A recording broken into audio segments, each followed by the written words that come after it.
Hi friends, నమస్తే. ఈరోజు వీడియోలో నేను స్వీట్ షాప్లో దొరికే బూందీ మిక్చర్ ఇంట్లోనే ఎలా మనం సింపుల్గా తయారు చేసుకోవాలో నేను ఈ వీడియోలో చూపిస్తున్నాను. మనం 2 కప్పులు శనగపిండి ఉంటే చూడండి, 1 కేజీ పైనే మనకి ఈ బూందీ మిక్చర్ అనేది మనం రెడీ చేసుకోవచ్చు. ఇది మనకి ఎన్ని రోజులైనా నిల్వ ఉంటుంది. అలాగే పిల్లలకి స్నాక్స్ బాక్స్ ఇవ్వడానికైనా, స్కూల్ నుంచి రాగానే వాళ్ళకి పెట్టడానికైనా కానీ మనకి బాగుంటుంది. ఒకసారి మీరు కూడా ట్రై చేసి చూడండి, చాలా సింపుల్గా చేసుకోవచ్చు. ఇది ఎలా చేసుకోవాలో చూద్దాం. నేను ఇక్కడ 1 కప్పు శనగపిండి తీసుకున్నాను ఫ్రెండ్స్. అలాగే 1/4 కప్పు బియ్యం పిండి తీసుకున్నాను. చూడండి, 3 స్పూన్ల వరకు ఉంటుంది. దీన్ని వేసుకున్న తర్వాత కొంచెం బేకింగ్ సోడా వేసుకోండి. అలాగే సరిపడినంత సాల్ట్ వేసుకోండి. వేసుకున్న తర్వాత ఒకసారి దీన్ని ఇలాగా విస్కర్తో మంచిగా ఇదంతా కలుపుకోండి. ఇదంతా కలిపిన తర్వాత నేను 1 కప్పు వాటర్ తీసుకున్నాను. ఇలా కొంచెం కొంచెం వాటర్ వేసుకుంటూ కలుపుకుంటే మనకి ఉండలు అనేవి లేకుండా మంచిగా సాఫ్ట్గా వస్తుంది. చూడండి, ఇలా వేసుకుంటూ నాకు ఈ కప్పు అలాగే కొంచెం వాటర్ పట్టింది, అంతే. 1 స్పూన్ వాటర్ సరిపోయింది. మనకి బూందీ అనేది ఎలా రావాలంటే మనకి పోసు కింద వస్తే బాగుంటుంది.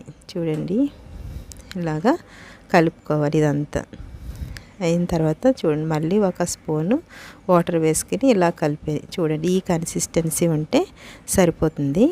ఇప్పుడు ఆయిల్ మాత్రం బాగా హీట్ అవ్వాలి. ఇలా మన దగ్గర అవకలు ఉంటాయి కదా, దీంట్లో అయినా వేసుకోవచ్చు.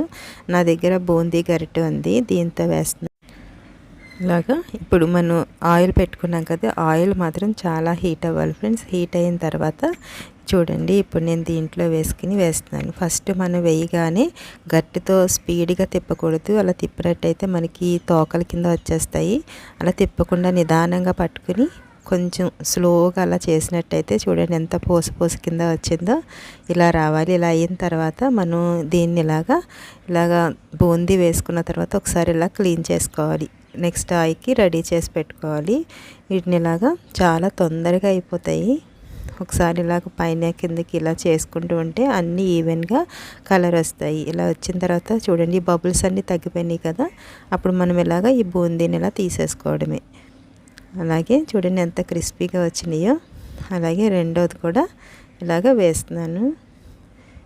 వీడియో కొంచెం ఫాస్ట్ పెట్టడం వల్ల తిప్పేది కొంచెం ఫాస్ట్గా కనిపిస్తుంది మీకు. చూడండి, ఇలాగా చేసుకోవాలి. చూడండి, మిర్చినంతా బూందీ చూడండి ఎలా వచ్చిందో. దీన్ని ఇప్పుడు పక్కన పెట్టుకుని కారపూస చేసుకుందాం. అలాగే 1 కప్పు శనగపిండి వేసుకోవాలి. వేసుకున్న తర్వాత అలాగే 3 స్పూన్ల వరకు బియ్యపిండి వేసుకోండి. వేసుకున్న తర్వాత 1/4 టీ స్పూన్ పసుపు, అలాగే 1/4 టీ స్పూన్ కన్నా తక్కువే వేసాను ఫ్రెండ్స్ సాల్ట్.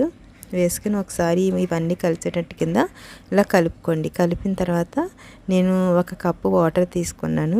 తీసుకుని దీన్ని ఇలాగా వేసుకుని ఇలా కలుపుకోవాలి. నాకు కొంచెం వాటర్ ఎక్కువైంది ఫ్రెండ్స్. చూడండి, ఇలా కలిపిన తర్వాత దీనికన్నా కొంచెం 1-2 స్పూన్లు వాటర్ తగ్గిస్తే సరిపోతుంది.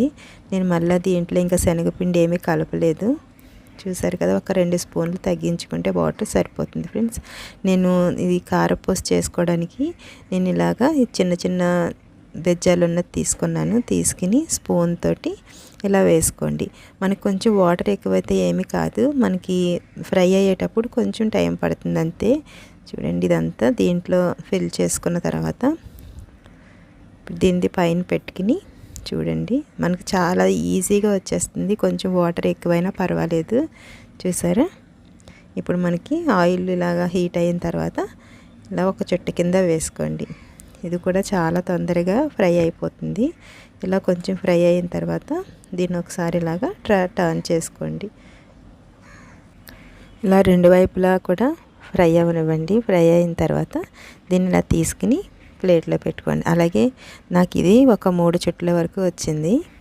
చూసారు కదా, ఇప్పుడు మనం అదే ఆయిల్లో కార్న్ఫ్లేక్స్ ఉంటాయి కదా, వాటిని వేస్తున్నాను. ఇవి పిల్లలు చాలా ఇష్టంగా తింటారు. మిక్చర్ అంటే మన ఇష్టం, ఏదైనా సరే హెల్తీగా చేసుకోవాలి అనుకుంటే అన్నిటినీ మనం ఇలాగ ఫ్రై చేసుకుని వేసుకోవచ్చు. ఇలాగే వేరుశెనగ గుళ్ళు కూడా ఇలా వేసుకుని ఫ్రై చేస్తున్నాను ఫ్రెండ్స్.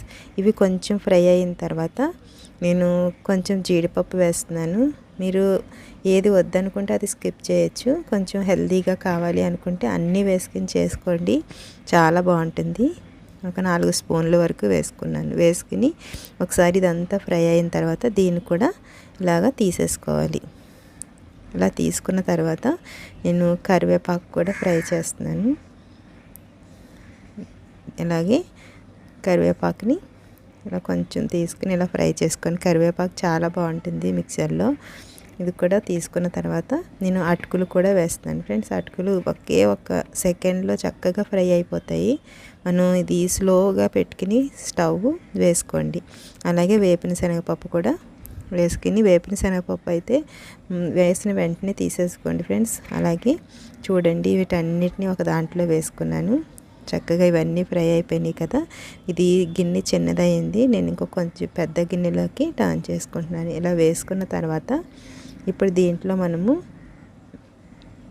మీకు వెల్లుల్లి కూడా వేసుకోవచ్చు. వెల్లుల్లిని కొంచెం కచ్చాపచ్చాగా దంచి ఫ్రై చేసుకుని వేసుకోవచ్చు. చూసారు కదా, గిన్నెకి ఆయిల్ అసలు ఏమీ లేదు.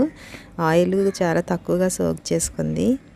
చూడండి, వీటిని ఇలాగా బాగా చిన్న చిన్నగా కాకుండా కొంచెం ఇలా క్రష్ చేసుకోండి, సరిపోతుంది. ఇలా చేసుకున్న తర్వాత ఇప్పుడు దీంట్లో ఒక 1/2 టీ స్పూన్ కారం, అలాగే ఒక 1/4 టీ స్పూన్ వరకు సాల్ట్ వేసుకుని ఒకసారి ఇదంతా మంచిగా ఇలా కలుపుకోండి.